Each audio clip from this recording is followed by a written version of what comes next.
Hi, everyone. Thank you for coming. We are talking today about Ed Ruscha's Streets of Los Angeles archive, and the book that we have made. It's a digital publication, but it's also available as a kind of print-on-demand edition. We just got this week. And it's officially coming out in July, right? Yeah. Yes, it's officially coming out in July, but it's like freely available online. When it will be, yeah. When it comes out. So I'm Zanna Gilbert. This is Emily Pugh and Isabel Wade. We all work at the Getty Research Institute, or we all used to work at the Getty Research Institute. We're all researchers. Isabel is now at USC. As a teaching fellow, and Emily and I are researchers still at the GRI. So we are going to tell you a bit about this project, and we want to talk about the background of the book, which started with an acquisition to the GRI of Ed Ruscha's Streets of LA archive.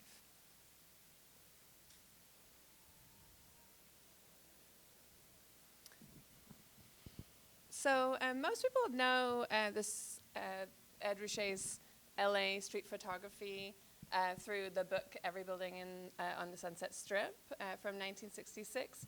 But actually this project has, since it started in 1966, been going until today. So what the GRI acquired in 2012 was a huge archive of photography. So what you're seeing here is just various different images from the archive. And in the early 60s, he had this idea to do a project that would be shooting every building on the Sunset Strip, as you know. And he basically started off trying to photograph differently than he ended up, but he started off with on foot. He invited the photographer Jerry McMillan to shoot these 2.25-inch photographs, and he says that it kind of became a disaster. And so he kind of innovated this way of taking photographs by mounting a Nikon camera onto the back of a pickup truck and adding like an automated drive and an extra large back to the camera that could accommodate larger film reel. And basically, that way they were able to really expedite the amount of photos that could be taken. And so they did a few other adjustments to this setup, but basically, once that was set up, it became this like system, automated system of recording the streets of LA. So it started with Sunset in 65 and 66, and then in the early 70s, so what you're seeing here is Ed Ruscha in the center with the truck, and they basically sort of took up the project, and then every 5 to 8 years or so, they would start capturing sunset again, and then they expanded to Hollywood, and then they started adding in more and more streets. And so over the years, it's kind of just grown, and they keep adding new streets, and then they'll think that a new street is interesting, and they have now captured almost 1 million images of LA streets.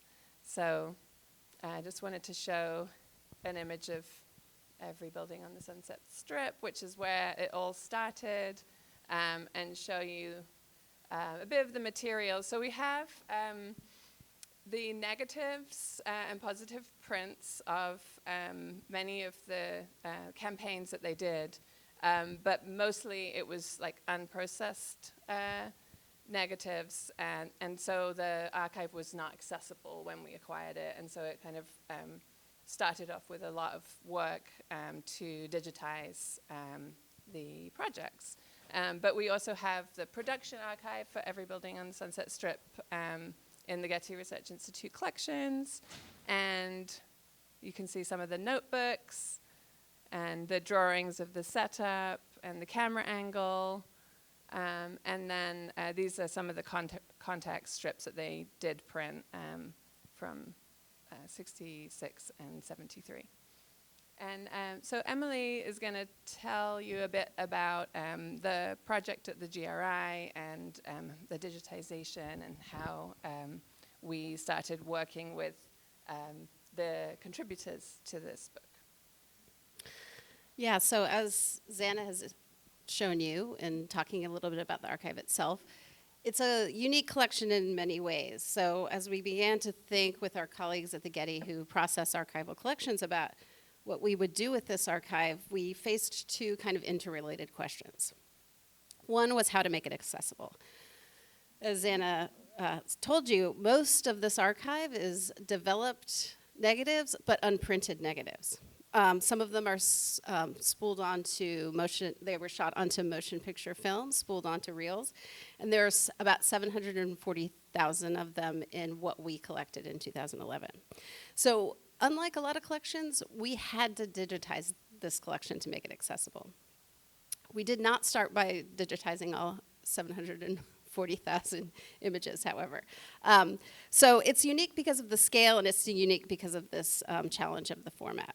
And then the second question was like, we knew that it would be interesting to scholars of Ruscha, scholars of post-war photography, et cetera. But as a document of 50 years of LA's built environment, we also thought, well, goodness, shouldn't this be interesting to architectural historians, geographers, economic and urban historians, for example? So what kinds of information or new avenues of research might these photographs enable? So we decided to address these two questions in tandem. Slide, please. First, we digitized a portion of the archive, about 20%, or about 130,000 images. You can see that we had to build a special rig to do that. That's the image you're looking at here on the right. Some of the film stock was degrading. There's a process called vinegar syndrome, and it actually gives off gases, chemical substance that smells like vinegar. So we had to install these venting hoods above the digitization rig. So we, digitized, photographed the negatives image by image. But that was only step one. Once you have this trove of digital images, you need metadata that describes those images so people can sort of search and find things in it. So we used a lot of different computational means to generate this metadata, but in doing so, we wanted to know, like, where should we focus our efforts? What kind of information should we be generating?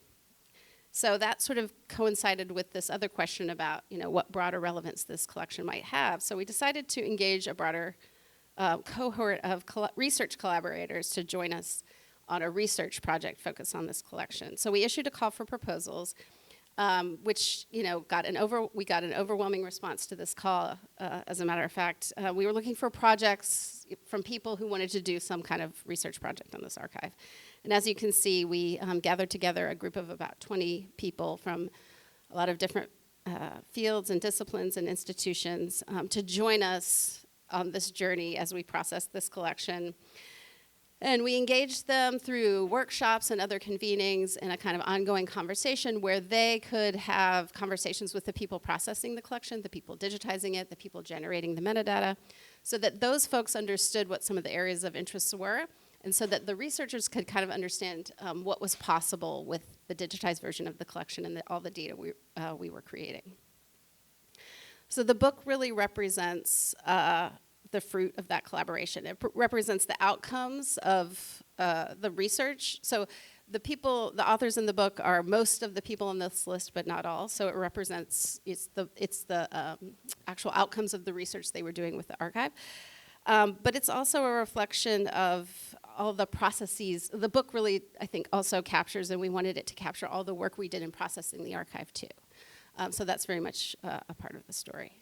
And now I'm gonna pass it to Isabel, who will talk about the book itself. Yes. So when it came to the book itself, we had to think about how to organize this. As you can tell from what both Zanna and Emily have been saying, interdisciplinarity was a big focus for us, but we also wanted to honor Ruscha's work and think about how this book contextualizes his project, but also expands beyond just Ruscha. To that end, it's structured into 5 parts, more or less. There's the project section that gives an overview of this long project. There's artist, image, archive, and city.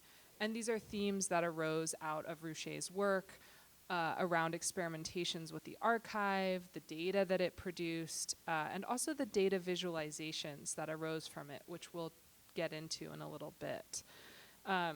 All the essays have their own distinct viewpoints and arguments, but they're also very interconnected, and they reflect the dialogues that Emily was discussing with this multi-year research project. Throughout the sections, the contributors are examining Ruscha's work and the Streets of LA archive, as well as the information workflows and the processes that the archive thematized and was subjected to upon its arrival at the Getty in 2012. This approach was important to us because Ruscha's large undertaking has a lot of far-reaching consequences for how scholars think about artistic projects and photo archives in our information age. Next slide, please. So as we've said, the book is being published as both a print and digital publication. Given the publication's themes, along with the size and the scale of this archive, the format of a digital publication seemed the ideal way to present our contributors' arguments. And our publishing methodology is focused on connecting the format of the publication with its content. Our goal is to develop a publication that is in dialogue with innovative digital technologies that have been used to create it. This is a way for us to engage critically with the technologies that we are using as opposed to using them merely as tools.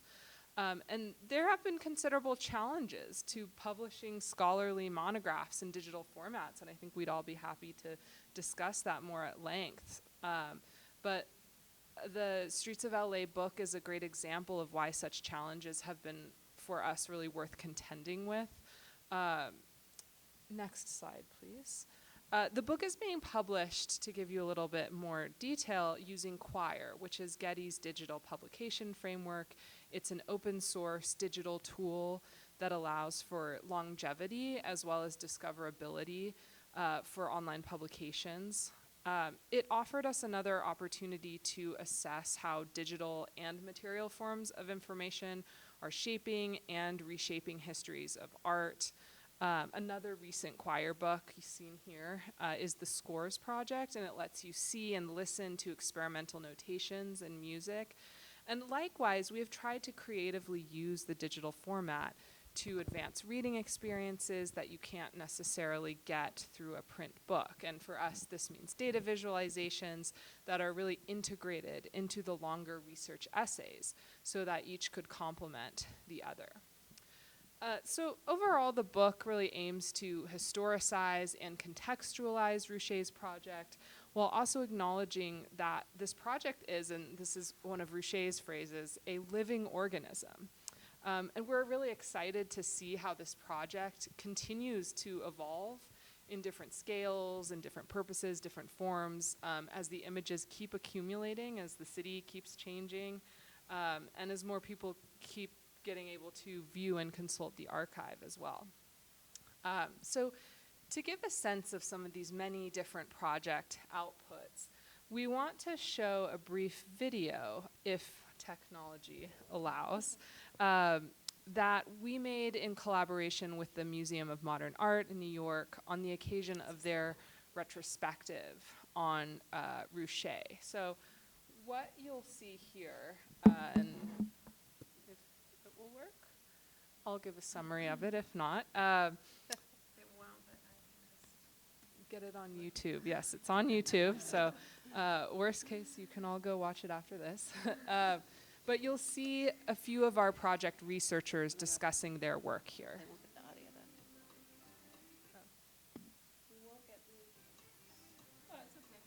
1966, Ed Ruscha mounted a motorized camera to the back of a pickup truck and photographed every building on the Sunset Strip. Returning again and again to Sunset Boulevard and various other Los Angeles streets, Ruscha has continued to document the cityscape for nearly 60 years. The Getty has digitized 120,000 negatives of the more than 750,000 images. A portion of these images were then tagged with AI image recognition to explore online. The resulting archive is an invaluable resource for scholars from a wide variety of disciplines that want to glimpse the major boulevards of Los Angeles evolving over time.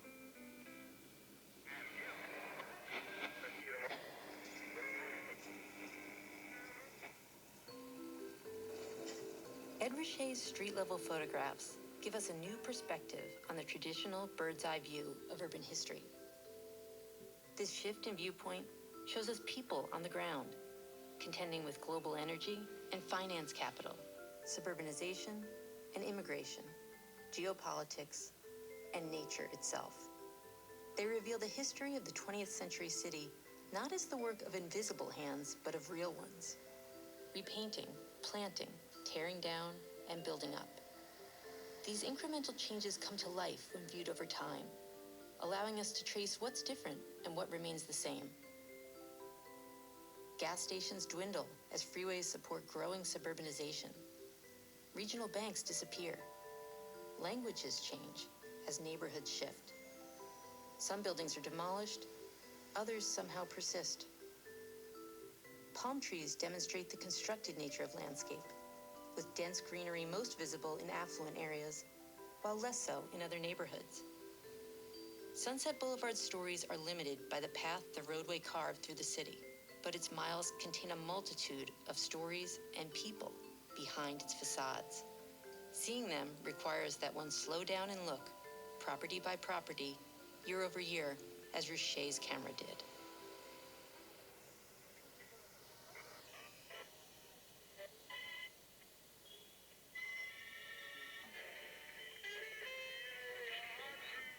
Of all the musical streets in Los Angeles, and there are many, Sunset is the most musical of all.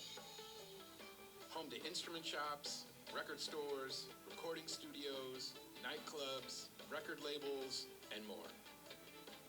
The boulevard holds musical histories that range from the Strip's 1960s rock golden age, to Latin American and Chicano scenes, to funk and blues and the boom of disco, and the evolution of punk. It's been a street of musical capitalism run amok, a place where subcultural rebels end up in major label boardrooms, and a street of radical protest, where the police and the oppressed agitate for justice and rights. The Black Cat at 3909 Sunset Boulevard is one such historical musical site, becoming an epicenter in the struggle for gay and lesbian civil rights after the LAPD brutally attacked patrons on New Year's Eve, 1967. That spirit of resistance lived on in all the venues that followed, most notoriously with Club Fuck at Basco's Disco, an early 90s laboratory for queer transgression and celebration. By looking at Ruscha's photographs of a single block over the course of decades and tuning into its phantom musical histories, not only can we see the neighborhood change over time, but we can also hear it.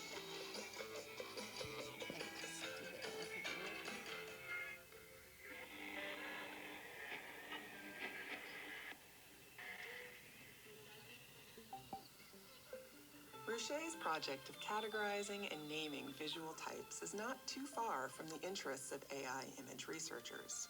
Here, he is implicitly saying, are pools. Here are gas stations. This is an apartment. In the Streets of LA archive, a computer eye is increasingly responsible for seeing Ruscha's images, with an algorithm that has learned to recognize the shape or form of an object or text in an image. The archive also reveals unused material that is inherent to the capturing process. Light leaks, half frames, mistakes of multiple varieties, and entirely blank images. For the algorithm, recognizing an image as holding a quality of blankness is not a standard capability. It is easier, after all, to describe presence rather than absence, and easier to recognize as well. These hidden images are among the most humanizing of the archive, not only because they often feature humans, usually Ruscha's friends and assistants marking film rolls, but because they depart from the system. Their unexpected variety shows the archive's potential and invites a reading of playful possibility. In many ways, the photographs in the Streets of LA archive are so alluring because they seem to offer so much, and yet they also invite a kind of narrative overwriting, which exists, at least for now, outside of what the computer can see. By digitizing Ed Ruscha's Streets of Los Angeles archive, the Getty Research Institute has provided us with an opportunity to explore the past through a contemporary lens, offering a blank slate upon which to project our own stories and historical desires.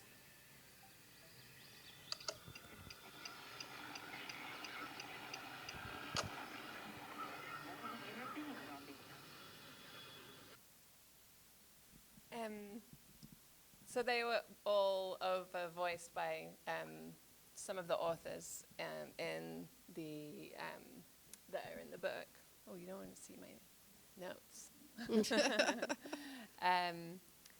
But one of the things that we talked a lot about, and I think we can also like open up to discuss, but we, was about how this archive really, in its digitization, and becoming a resource for people to interpret Los Angeles, was also really reflecting this one artist's view. It's not only West LA and Hollywood, but a lot of it is West LA and Hollywood. So throughout this project, we've been really thinking a lot about, how to commission essays that would, really acknowledge the sort of singular viewpoint of this artist, and also the Getty's role in then digitizing and making all of this data available, but not letting it just become this an idea that it was data that actually was unbiased. And we've done also some digitization projects of other collections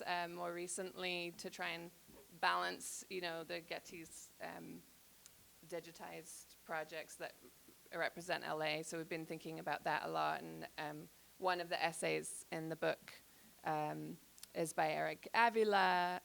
It's called Streets of Another Los Angeles, and he looks at the Chicano artists who were active in East LA, and he kind of reads Ruscha's project really interestingly as he kind of writes about the privilege of being able to drive down a street that wasn't obstructed and cut through by a lot of freeways. And so that whole kind of idea of cruising through the streets is really quite particular to some parts of LA. And so I don't know if the two of you want to say other things about the book, because we each edited a different section. So I edited the artist section, which was really seeing how the knowledge of this archive changes our understanding of Ruscha's practice, right? So thinking about reading his work through photography or through this crazy project.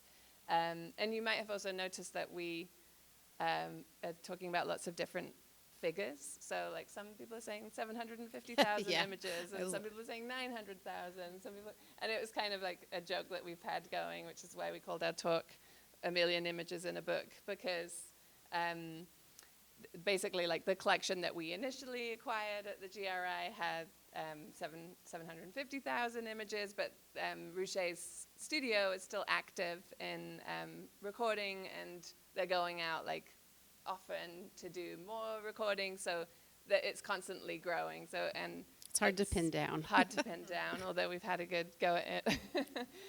But yeah, maybe both of you want to talk a little bit about just what's, what you think is learned from the book and the sections that you edited. So I edited the section called City, which the first, in the video, Francesca's piece is one of the essays in that section. Our colleague Tracy, who isn't here, edited a section called Archive, because we realized this was an artist project about archiving. So I think that's part of what facilitated this conversation we had with our research collaborators, that we were all thinking about archiving, and Ed Ruscha's thinking about archiving. As far as how this book sort of changed my thinking about Ed Ruscha, I always talk about how when I entered the retrospective of Ed Ruscha at MoMA, I walked in and I said, oh yeah, he also made paintings. Because at this point, it's hard for me to think of him as a painter because I, have my head focused on, however many you want to say, 740,000 photographs, which he does not consider this an artwork. I think that's important to say too, but it's sort of made so clear to me how fundamental photography is to his practice overall. So I think when they have a retrospective of Ed Ruscha in 20 years, I think it will be mostly photography and less painting. That's my prediction. Well, he disavowed being even a though he photographer. has always distanced himself from that. And that was like a very conceptual, oriented posture, I think. But when we look at the archive and when you look at what he's actually produced, there's there's so much photography. Yeah, and I think that's also a big jumping off point for us for this publication too, was to take some of these well-known ideas about his practice and interrogate them. And I edited the image section of the publication where the authors really take a dive into this idea of what images mean to Ruscha. One of the authors, Eva Eninger, takes a very theoretical look at theories of the image and how Ruscha has, we could argue, has really been messing with those and experimenting with those.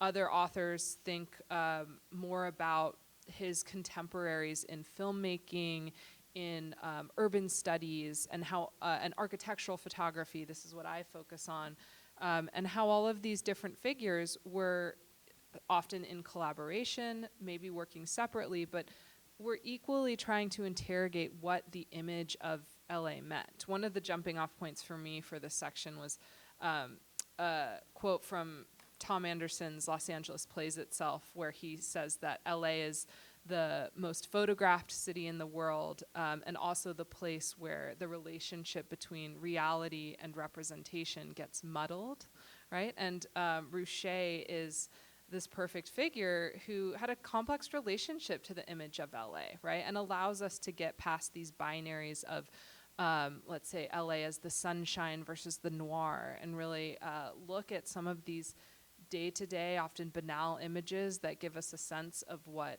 60s Los Angeles looked like, what 70s LA looked like, and beyond, right? So this was a big point of interrogation for us in the publication as well, and it allows us to also make an intervention into histories of Los Angeles at this time and contribute a close focus on its visual culture and this big archive.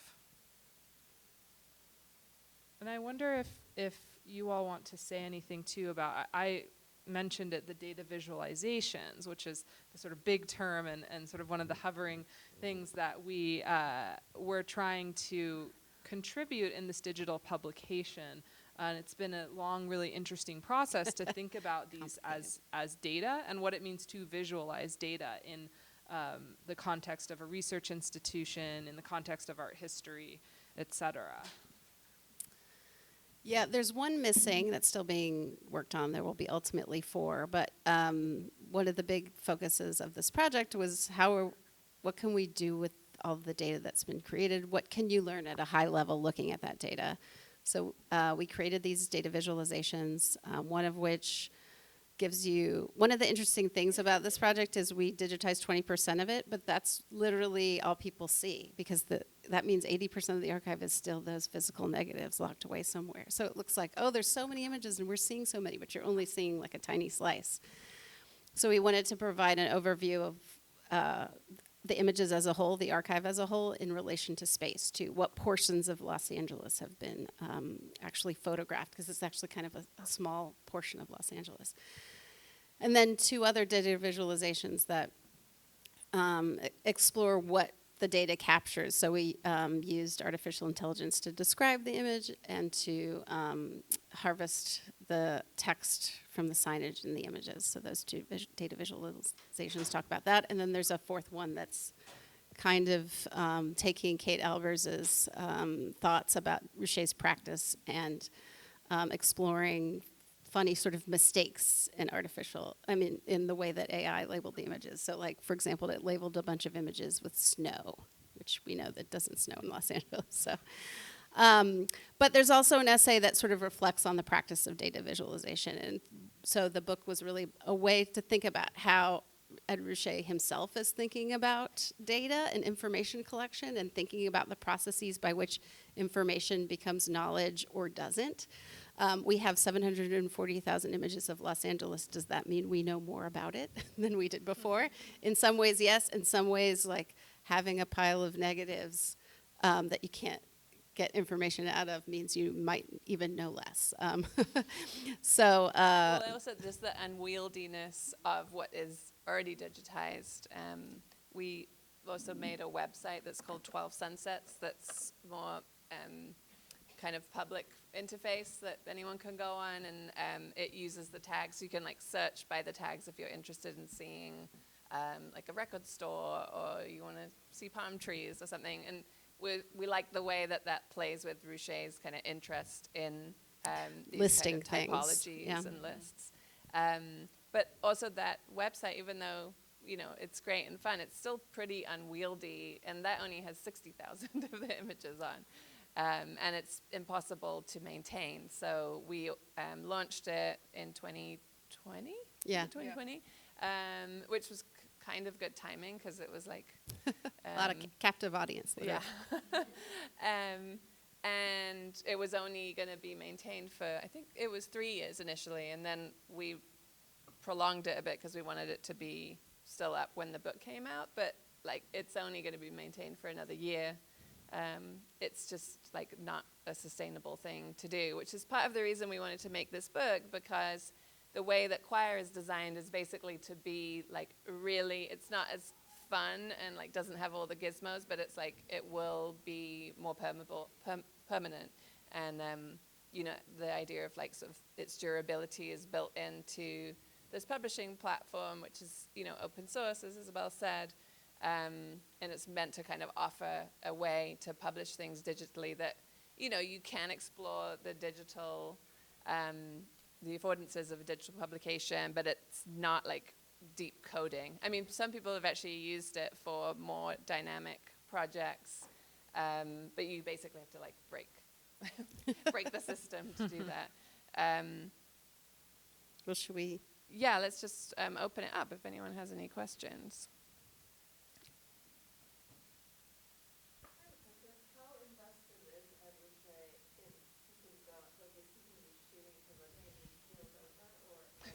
Yes. Yes. Yes. Well, we should say, how often does he actually go out on the shoots? He doesn't go on the shoots anymore. He has a photographer, Gary Regesta, who he works with.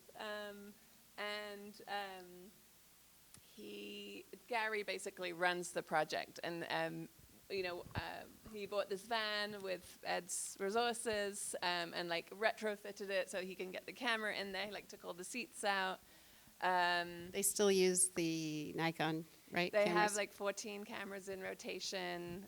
They're all these like old Nikon, I think it's like an F4, but they're breaking all the time because they're not meant to do, this amount of photography basically.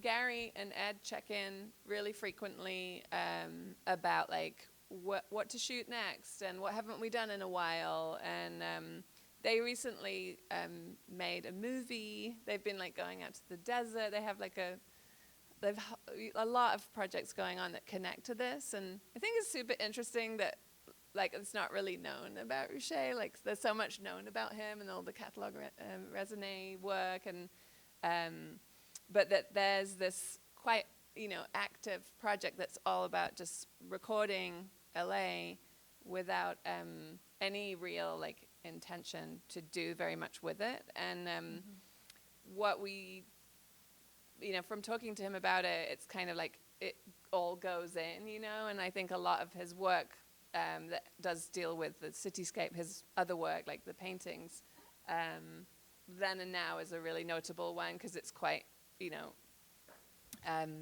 draws upon older images of LA and more contemporary ones.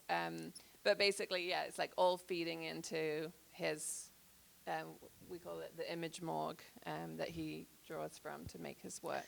I will say that Zanna and Jennifer Quick wrote a very useful, very detailed explanation of the history of this project and all the technical details. And so I think that's maybe one of the most useful pieces of this book. They've also more recently pushed into new streets and new geographies in Los Angeles as well.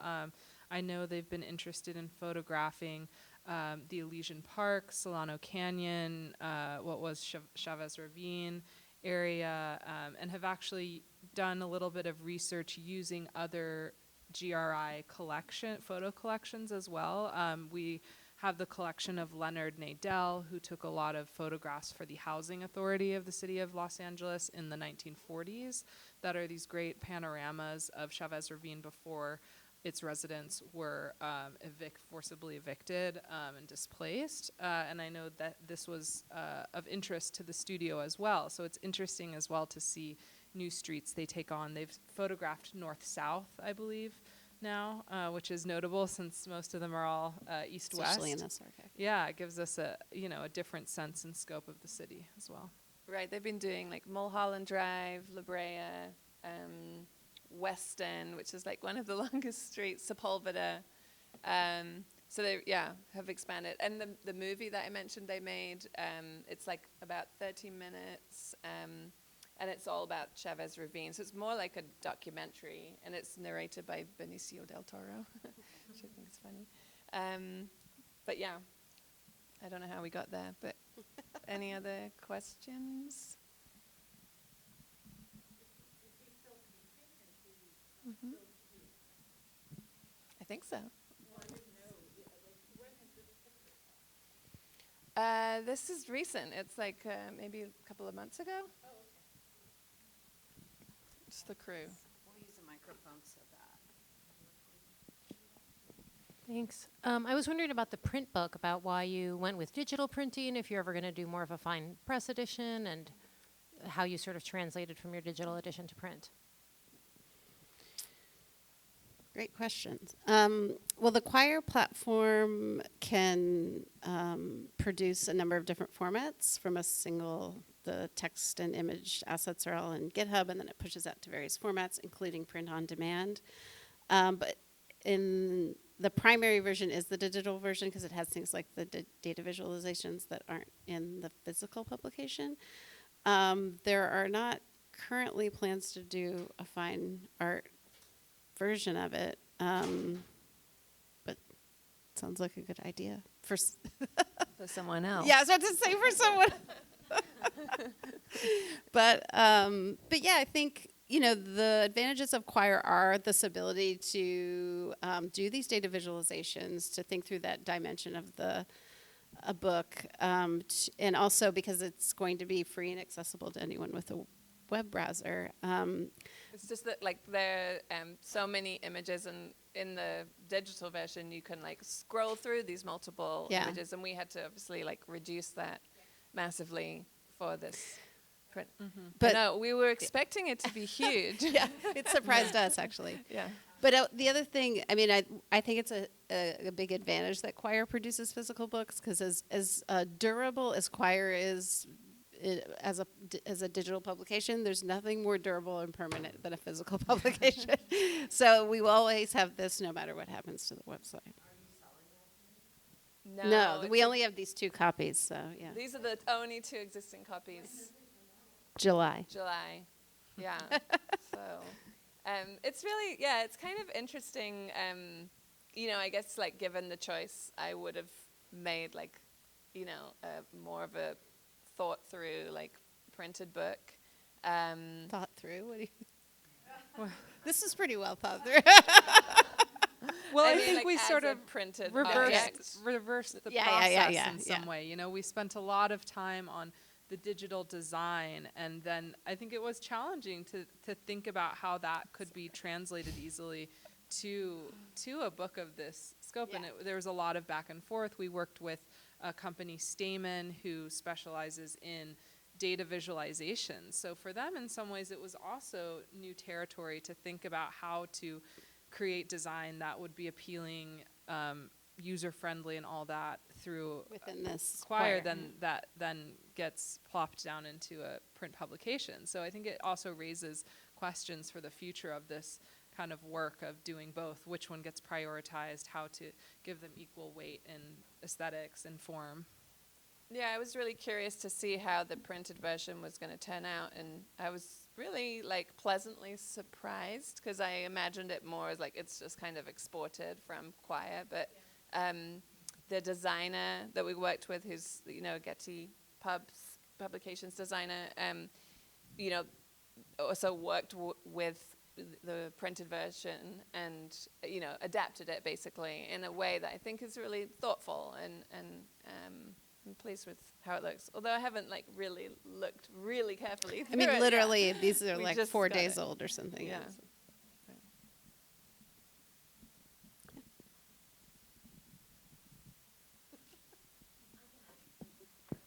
You need the mic apparently. Because the recording.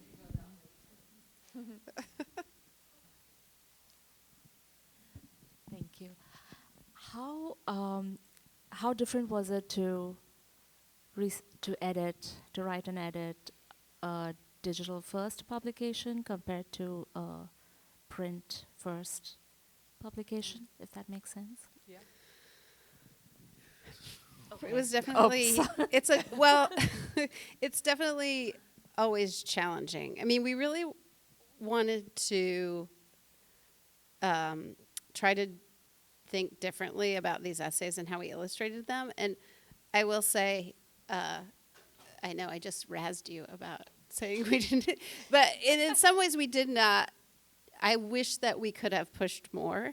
There's a kind of tension between following a print publication workflow that's tried and true, and everyone knows, and how it works and everything, and trying to do something different, especially because as authors write their essays, what they're thinking of is this. And so it's a chicken and egg thing. They can't imagine what the possibilities are. So you can't design a digital format for people that's different if you don't know what's going to populate that format. But people can't think of new kinds of content if they don't know what the format looks like. And we did like workshops with the authors, and we talked about the possibilities. But it's very hard to like put that into practice in a way that's like truly alive, I guess. I think that because many of the authors are academics, most of them, they're just like used to writing the essay and providing their images. And even though we like tried really quite hard to, suggest Rethink about the system, doing things in different ways, it didn't really. I think that side, like the essay side of things, is pretty standard. Like kind of academic format essays, which is not to say that they're not wonderful. They are, but like in terms of the digital publication aspect of it, I think you see more of the sort of attempt to innovate in like the data visualizations and the incorporation of different media, like the video that we showed you and that kind of thing, the way of navigating. And I think it also, content-wise, it challenged us to be transparent in what we wrote, too. We really wanted to have writing about the process of doing data visualizations, right? So that it wasn't just showing the finished product, but really allowing people to walk people through who maybe are not familiar with these processes. And sort of it was helpful for us, too, I think, to think about crafting writing and essays that go through that. And Emily has a piece co-authored with Eric Rodenbeck, who's someone who's done data visualizations himself, and so that is a helpful framing as well. Right, there's like a lot of sort of reflection Self-criticality. on, this process, and like, obviously the Getty being an institution that has the resources to do this kind of thing, and, what does that mean, and how is the nature of the information changed by what is done to it by the institution, and so there's a bit of reflection on that. I hope not too much, you know. It's like we don't want to get too deep into analyzing what the Getty is doing, but just a bit.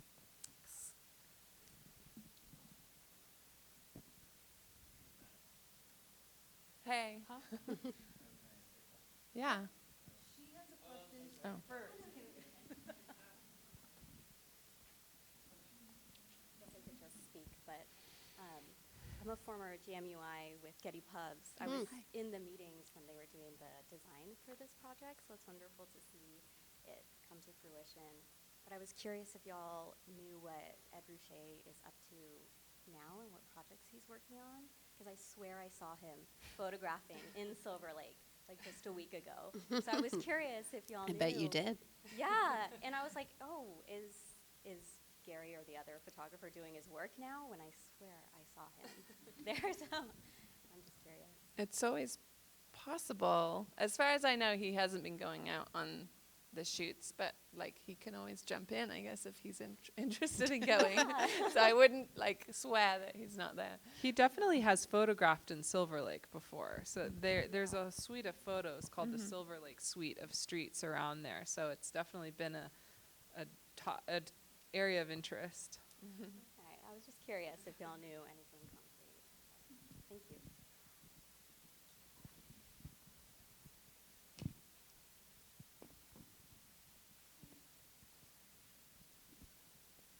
Hi, thanks a lot for the talk and presentation. I still am like caught up with the why of like the project and stuff.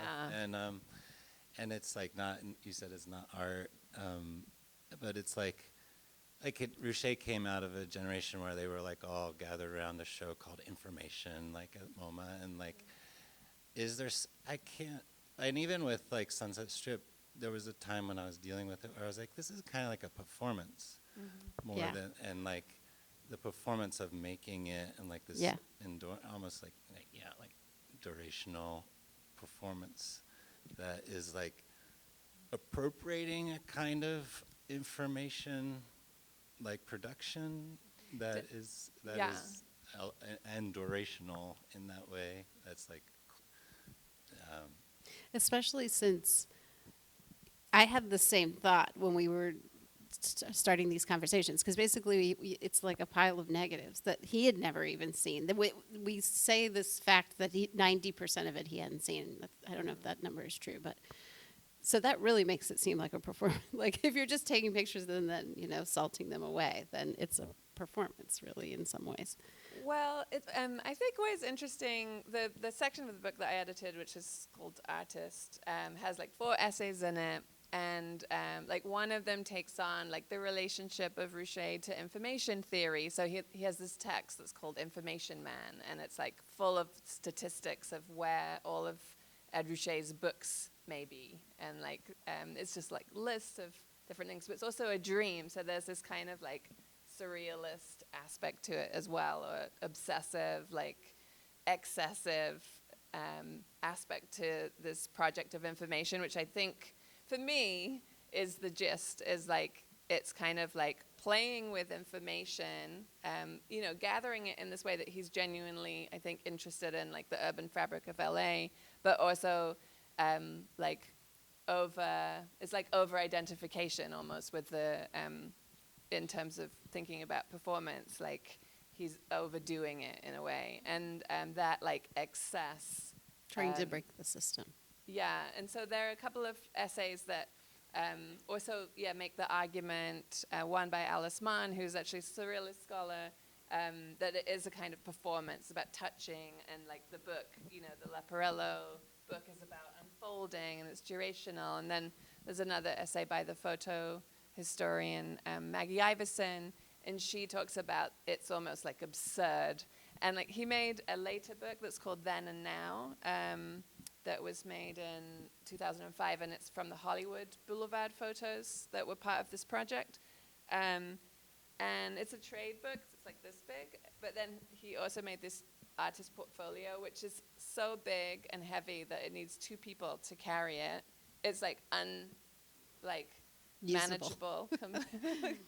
And to some extent maybe it was because it was a Steidl publication, or but after, years of reflection on this, I was kind of like, this is just a joke, in relation to these little handheld books that were just, you could put, in your bag.